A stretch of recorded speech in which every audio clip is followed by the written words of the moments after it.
Chaque printemps, les oiseaux migrateurs ont pris l'habitude de fréquenter les berges du Saint-Laurent. On a tous entendu parler des sites de Cap-Tourmente, de Montmagny ou encore de Kamouraska. Mais les habitudes des oiseaux changent.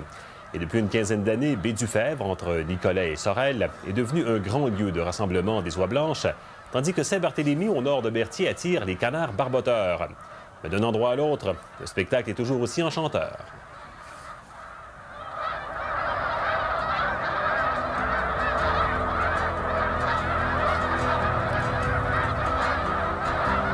Au début des années 80, il y avait à peine 300 oies qui faisaient escale à Baie-du-Fèvre. On en dénombre maintenant un demi-million. Elles arrêtent maintenant ici parce qu'elles ont changé leurs habitudes alimentaires. Lors de leurs arrêts dans le bas du fleuve, elles se nourrissent de joncs. Ici, elles se gavent des restes des moissons de maïs de l'automne. On s'est aperçu que les oies qui bouffaient du maïs ici le printemps avaient un meilleur succès de reproduction. Donc, plus de petits, il en revenait plus le printemps d'après. Ça a eu comme un effet exponentiel, un gros boom. Puis, étant donné que les oies blanches ségrégèrent, quand tu passes dans le ciel, plus le tas blanc est gros, plus il en arrête. Alors, ils arrêtent tout maintenant ici. Et en plus de ça, bien, le maïs grain est devenu à la mode au Québec. À tout le sud du Québec sème du maïs grain maintenant. Alors, c'est rendu... Le restaurant est à la grandeur du sud du Québec. Ces oies franchissent une longue distance, plus de 7000 km entre les Carolines et le Grand Nord canadien. Elles font une pause ici d'une dizaine de jours entre la fin mars et le début mai. Une journée typique là, pour les oies. Alors, ils passent toute la nuit les pattes à l'eau à Baie-du-Fèvre dans les haltes migratoires. Pourquoi les pattes à l'eau? C'est que si un prédateur, ils vont l'entendre. Exemple, un coyote, il va flacoter, ils vont l'entendre. Alors, pour eux autres, c'est la sécurité. Après ça, le soleil se lève le matin. Toutes les oies partent se nourrir en même temps.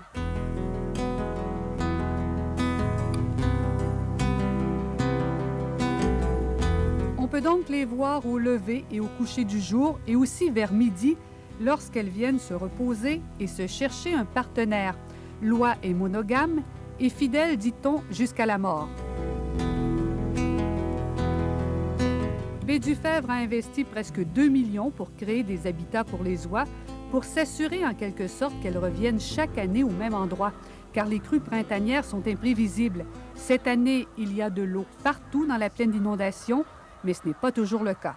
Présentement, on est sur une digue. C'est une halte migratoire artificielle. Le fleuve a beaucoup débordé cette année, là, on le voit à la télé.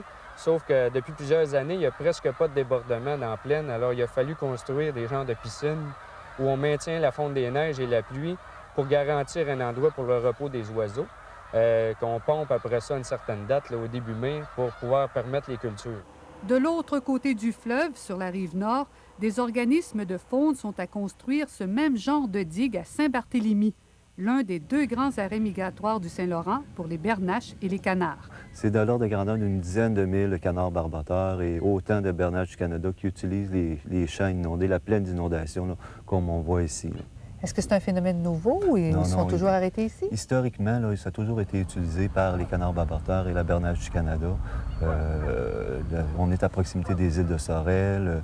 Il y a des champs cultivés aussi, des zones en friche. Finalement, c'est ça qui attire les bernaches et les canards dans ces secteurs-là ici.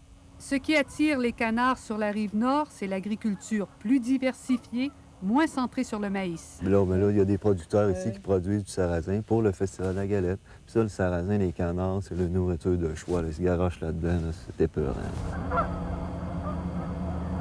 Si les gens se rendent à Saint-Barthélemy, c'est quand même moins spectaculaire à observer. Oui, c'est moins spectaculaire à observer, effectivement, qu'une volée de 50 000 oies blanches qui tournoient dans le ciel. Mais par ailleurs, c'est plus diversifié. On a plusieurs espèces de canards barboteurs. 80 des canards qu'on va retrouver dans la région ici, ce sont des canards pilets. Mais on a aussi du canard noir, du canard mallard, du canard huppé, siffleur, chipot. Enfin, on a toute la ribambelle de canards barboteurs qu'on peut retrouver au Québec. Souvent, on se retrouve ici dans ces endroits-là.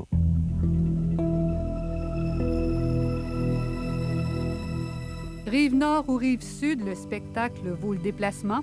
Tous peuvent se retrouver dans ces oiseaux, que ce soit les oies qui se déplacent en troupeau, les bernaches en famille, les canards en couple. Ces oiseaux font une escale d'amour avant d'aller bâtir leur nid dans le Grand Nord canadien.